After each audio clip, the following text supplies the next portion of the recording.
Hey, welcome again, friends. With the Circle of Hope pastors, we're doing our video cast called Someone Asked. Today, we're trying to answer the question, do I have to believe in the resurrection to be a Christian? We're in Holy Week. We're waiting for Jesus to die. We're walking with him towards the cross, and we're going to experience resurrection on Easter. Do I have to believe it to be a Christian? Rod, what do you say? Yes. If you don't believe in the resurrection of Jesus, you don't believe in your own resurrection. And Paul made it really clear, I think, when he was in 1 Corinthians 15, where he says it's pitiful to be a Christian if it's only for this life you are following Jesus. It's for this eternal life, this life that's actually connected with God in this permanent way that we follow. And it begins now and lasts forever. That's the gospel. That's our great good news. Joshua, what do you have to say in response to that? Well, yeah, I don't. Holy Week would be a bummer of a time if death would prevail, or if the betrayal was the last word, if the state uh, accepted violence was the end of the story. And I think Jesus, with this hope, really puts things into a different perspective of possibilities, and especially for the even back then, the folks were debating. There were schools of thought even about uh, some kind of afterlife that wasn't just in this kind of dualistic Greek notion, but even Jesus' own people were wondering about it, and Jesus gave the revelation from God about what it could mean. I'm an enthusiast about it. So you're saying even then it was a big deal to believe in the resurrection, that it was just as unbelievable and just as big of a cultural stretch even for some of these Jewish people. Yeah, or in it's a mysterious thing. I think, right? Do you know? I mean, I've seen Godvine videos about that guy who spent 38 minutes in hell. Or those things where it's kind of like, You've whoa, seen what? it's a silly. Godvine is a Christian YouTube, and this Oh. guy is like on the 700 Club or something, saying he spent 38 minutes in hell. But he's trying to give like this evidence for like, here is what happens after you die, so we can like know for sure whether or not our spirituality and religion actually is gonna, if we put together these parts, will we actually get, chocolate chip cookies? Because we really want the cookies. And I think even how Rob put it is like the hope is now, and the hope is a powerful thing, and trusting that Jesus is revealing something, getting the tastes of it now, but it's going to be much bigger.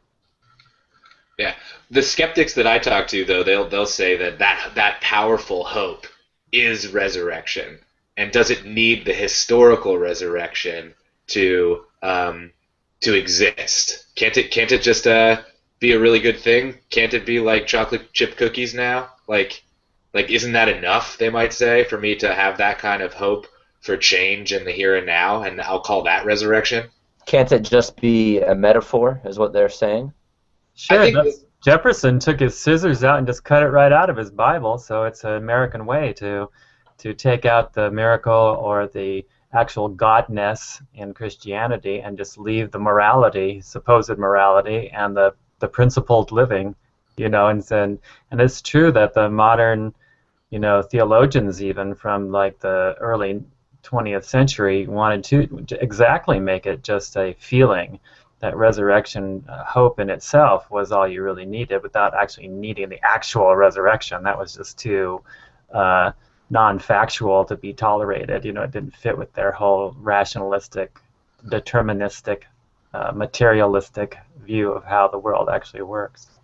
And then the opposite, on the opposite end, philosophically, would be someone who thinks that what happens outside of me doesn't really matter. The only thing that matters is what I come up with myself. So whether the resurrection did or didn't happen, as long as I'm thinking and processing in my own experience what resurrection might mean for me, it's not necessary. So I think there's a good point to be made about bodily resurrection of Jesus and of us actually leading us toward tangible and practical transformation of the world and the evil systems in it, and even wicked people in it becoming good. You know, it gives us hope that hope beyond violence, hope beyond military conquest, politics, that good can happen in the world. Jesus started the revolution. Yeah, hope beyond myself too, and I see the reason I was just telling someone yesterday why I'm a Christian, and it's because I see my personal incapacity to change on my own, and I see the world's sort of collective incapacity to change on its own, and the only thing that breaks that cycle for me is this totally other thing that does not compute to the way that we're living. We need resurrection because it gives us hope beyond this broken way of being. I think it's a beautiful way that God gave us to go forward through, and I'm leaning into it daily. I especially came to know that personally when I was a chaplain and spending time with people who were dying all the time. It's very heavy, and I needed the resurrection on a daily basis to be my hope, and my own frailty was very real to me, and the only thing that could carry me through that was the sure hope that I will have a whole body for eternity. Yeah, and it's the people who want to excise the resurrection from Christianity because it offends them or something like that, I think should just spare Christians their attention. Just stop being a Christian. Have your own religion, and that doesn't need a resurrection. That's fine. They're out there.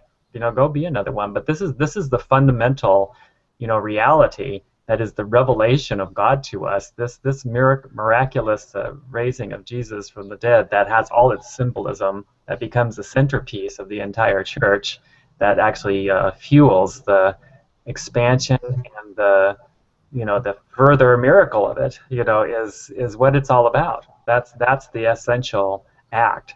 And if you want to get rid of that, well, it's rather audacious. And why do you want to be a Christian of all things? I mean, I'm kind of personally offended sometimes by that, because it was just so, I had to go through my own, process to become a Christian based on what I actually thought about the resurrection. Not whether I felt good about people in the church or whether, we had nice social action to do together. I could get that elsewhere. So I think that is some people's starting point, where they come to this revelation and this belief in the resurrection of Jesus. Circle of Hope affords people a lot of opportunities who are wondering and asking questions and doubting even the resurrection to experience it in ourselves, in our public meetings, in our community. I think that we are evidence of the resurrection often. That sounds really grandiose, but I think the great stuff we're doing points to Christ's physical resurrection in reality, and I think that you can be a part of that and experience it and believe it. Joshua, why don't you end us with a final point? Well, I think resurrection doesn't make a lot of sense without the presence of death, and I loved how Ben brought it into like mortality and helping people to die well.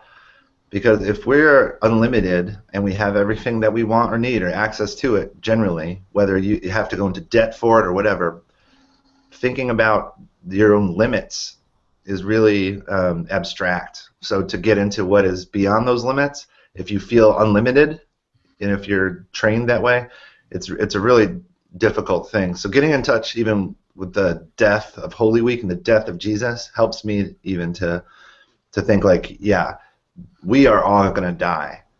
I am going to die.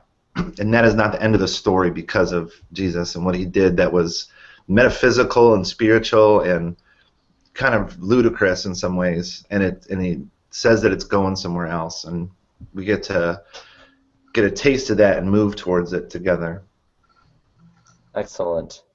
Well, thank you for listening. Participate by sharing it, commenting, liking it, and giving us more suggestions.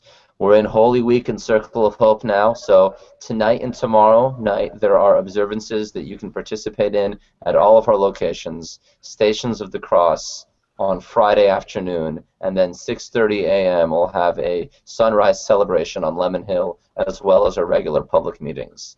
More info on our website. Talk to you next time.